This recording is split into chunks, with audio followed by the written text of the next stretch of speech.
Empire.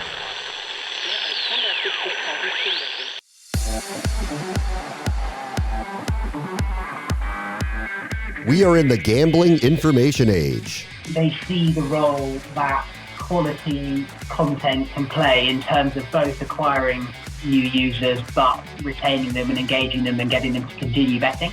That's Harry Von Behr, U.S. CEO and Managing Director of Spotlight Sports Group, which is helping publishers grow audiences with trusted information on sports betting. This is the Future Sport Podcast. I'm Bram Weinstein.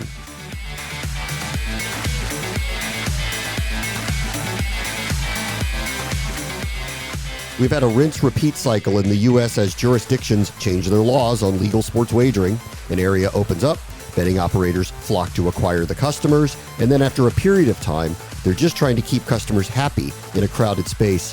Harry Von Behr and his team are in the middle of this, but they're helping publishers understand that information remains valuable even if customers switch betting loyalties.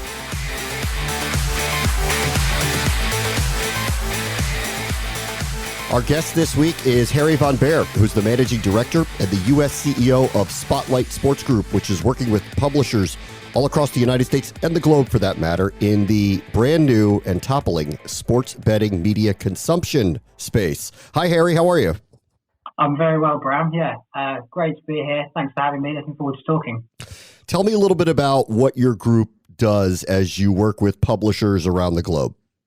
Yeah, of course. So the Spotlight Sports Group as a business has been around for over 30 years in various forms. We started as a publisher and own a number of our own consumer-facing brands. So in Europe, we own and operate Racing Post. In the US, we have Pixwise. But what we realized was that we have a lot of our own expertise and capabilities in taking very engaged sports audiences and turning them into bettors and making them interested in sports betting. So what we've done over the last few years is work with partner publishers to do the same with their audiences. So take the great sports betting content we have, the products, the technology, and infuse that into their platforms and serve up to their audiences so that they too can get involved in the growing sports betting space. Obviously, there's a lot changing here in the United States. It's going jurisdiction by jurisdiction. Can you talk about the landscape just in general of what you've seen over the last few years and how you anticipate it will continue to change? So it's been really interesting operating in the States. As you say, post the repeal of PASPA, as each state opens up, you get a mad rush from sports books and also from local media to maximize the opportunity. Whereas when we look at other territories we operate in the more mature European markets, as an example, it's sort of an evolution rather than the burst of growth that you see in the States.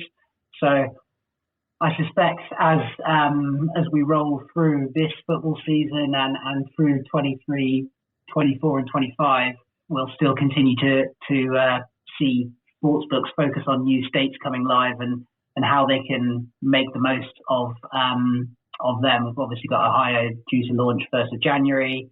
Lots of lobbying around California for next year, and then large states like Texas and Florida beyond that. So the ability to get live quickly and maximize the opportunity will absolutely be at the forefront of sportsbooks and media in the relevant states. In the area where I live, which is right outside of Washington, D.C., we've seen this cycle happen twice, and it's about to happen again as Washington, D.C. legalized sports gambling, and Virginia came 6 to 12 months later, and then Maryland came, but the mobile aspect of it still hasn't happened yet. And I've seen this through linear media that there is this gold rush to try to acquire customers. It's happened over and over. At some point, though, I imagine retention is going to matter as all the competition comes in. So could you talk about that cycle a little bit when you're messaging to fans that you're hoping will become bettors, what the acquisition cycle is like, and then eventually, which I think is happening in Europe, what the retention model looks like? Yeah, it's a great question. It's something that we absolutely put at the front and center of what we do. Our business is built on creating really engaging content and products for bettors. So it's not about just signing up new accounts, sending them to bookmakers, and then never seeing them again. It's how you keep them coming back, how they enjoy sport and the entertainment of sport through betting, and how they watch games by sweating their bets. They compare it with their friends, with their family, how the bets are going. So it's all about a sort of a long customer relationship, and that comes down to having great quality content and also products that people use as part of the betting journey, rather than just something they can find a good offer to sign up or a promotion to sign up to the sports book and then never visit you again. So it's really important in the media space, especially, that you're creating content, you're creating products that people want to come back to and use to inform their betting, rather than just sign up first time and then disappear. All right, so let me ask you about a couple of those things then. What is compelling content in the gambling space? What do fans want? I think there's a whole spectrum, and it depends on who the bettor is as well. We've seen in the States, given the relative immaturity of the market, and don't get me wrong, many people were gambling before the repeal of PASPA. They just weren't gambling legally, or they were gambling, in the casinos in Nevada. But what we've seen is the role that educational content plays is a lot more valuable in the US than we have found in other more mature territories. In bringing the broader population in and educating them about how to bet and why to bet and how to think about different edges they can get. And then we put data right at the heart of the content that we create. So in play props and insights and picks we serve up that are automated through the data that we collect and ingest and interrogate. And then also, from a pre-game perspective as well, it's not just in play. How can you use data that is readily available, more so than it ever has been before, to inform bettors of edges that they can find, insights, both in terms of, team-specific, but also player-specific bets. Okay. And products, when you said products that we want to put out there into the marketplace that fans want, what are you referring to when you say that? So if I take our own brands, if you take Pixwise.com, the website and the app, that's a product that we put in users' hands that serves them up the relevant betting content to help inform and excite them so that they place, new bets. From a B2B perspective, you mentioned at the start the media customers and publishers that we work with. That's we provide free-to-play games engines. We provide modules that can be integrated into their websites that serve up the same insights and betting trends, but also give users and readers of the websites the ability to sign up with bookmakers.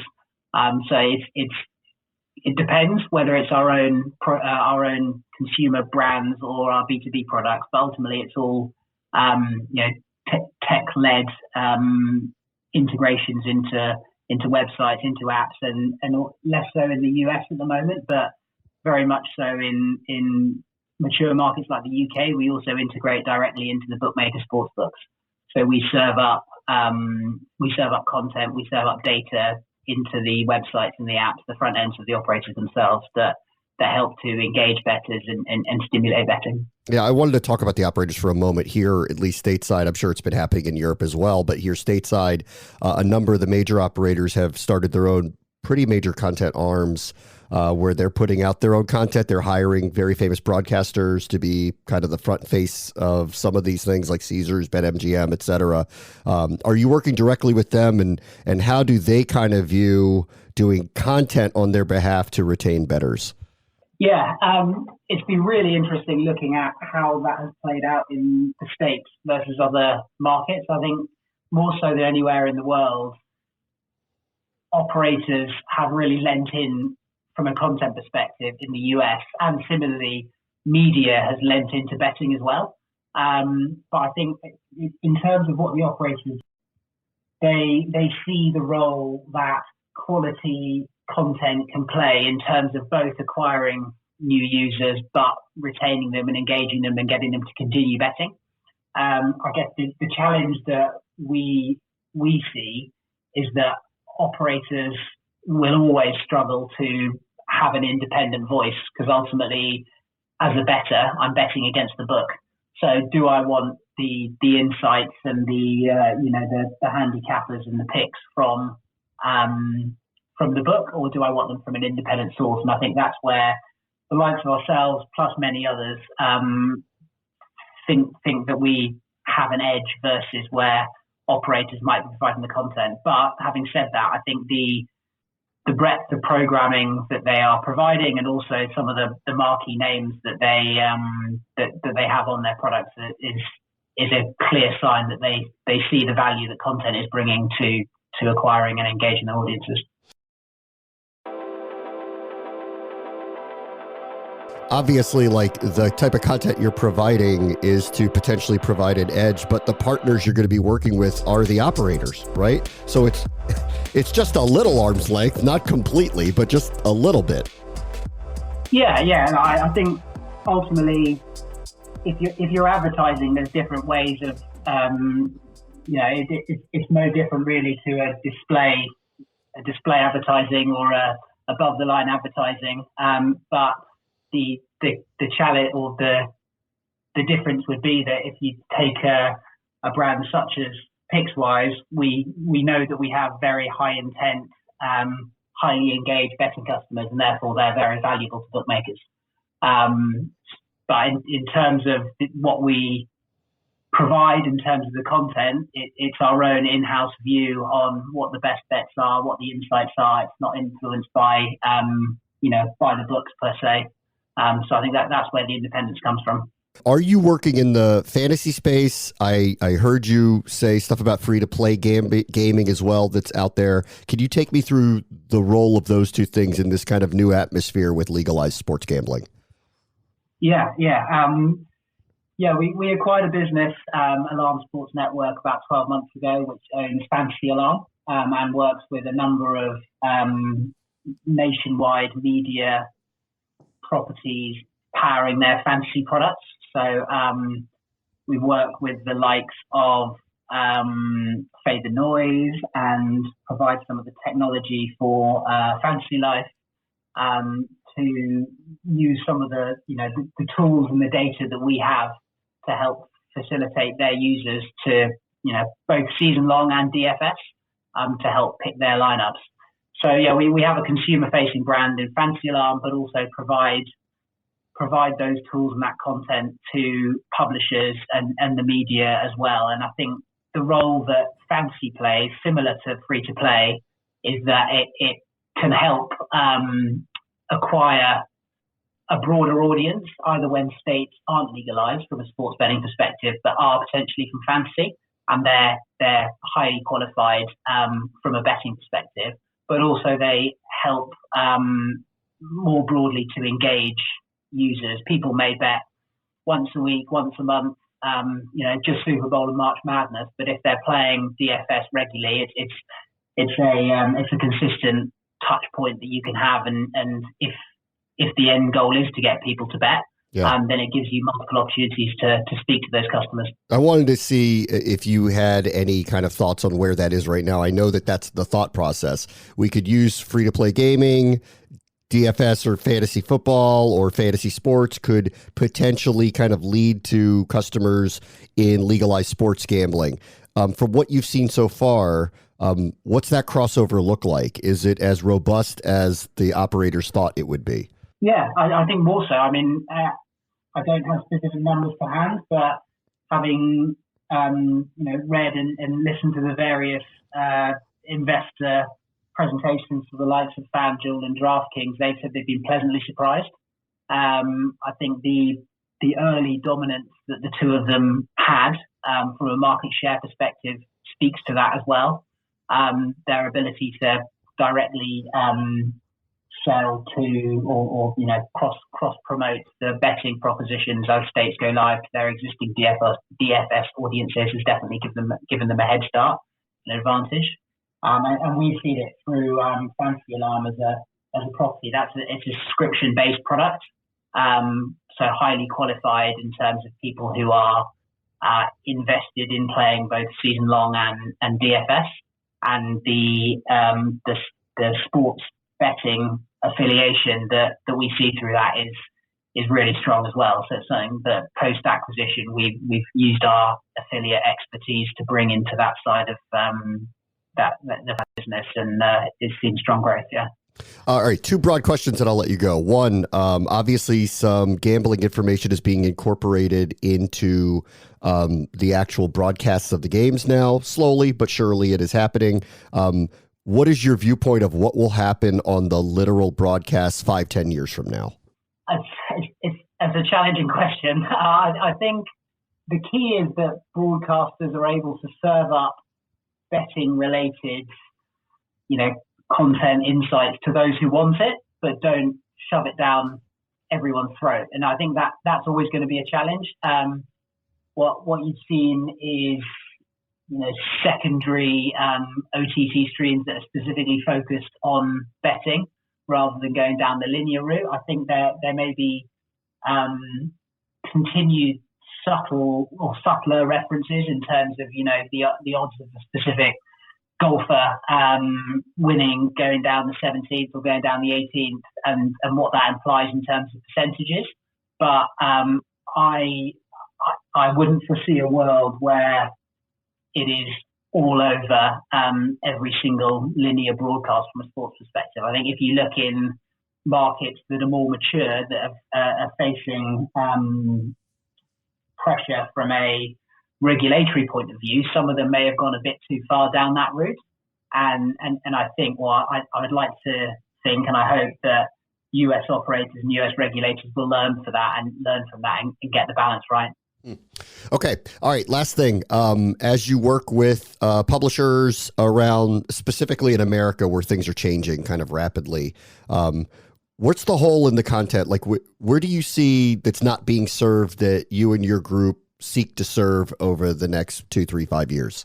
So I think at the moment the whole content space and the published landscape is very much focused on the first phase of the funnel. So how do we acquire customers? Because that's how the commercial models are generally, they reflect that. And at the moment, the race for market share from an operator perspective reflects that as well. I think the challenge that publishers will face and the hole and the gap that we look to fill is how you can actually retain those users and make them more valuable, either more valuable to the publishers themselves or more valuable to the sports books, and therefore you're being rewarded commensurately. So how do you not just focus on signing a player up, but actually keeping them coming back, again and again throughout the season, and then as you look forward to the season after. Harry von Behr is the managing director and the U.S. CEO of Spotlight Sports Group. Thank you so much for joining us. Thank you. Thanks for having me. On the next Future Sport podcast, building a full metaverse for sports fans that has touch points that younger fans want. Yeah, so our main question was, when we started this, how do we gamify sports fans? Like that's the ultimate question that we want to try to solve, because we know that people, Gen Zs love games. So how do we take that aspect and overlay that on top of traditional sports or anything in general? Because I think that our hypothesis is that that's the way to get to the next generation of fans. That's Kevin Kim, CEO and co-founder of Stadium Live, where a digital playground is being built. That will do it for this episode. As always, the future is now. This is the Future Sport Podcast. I'm Bram Weinstein.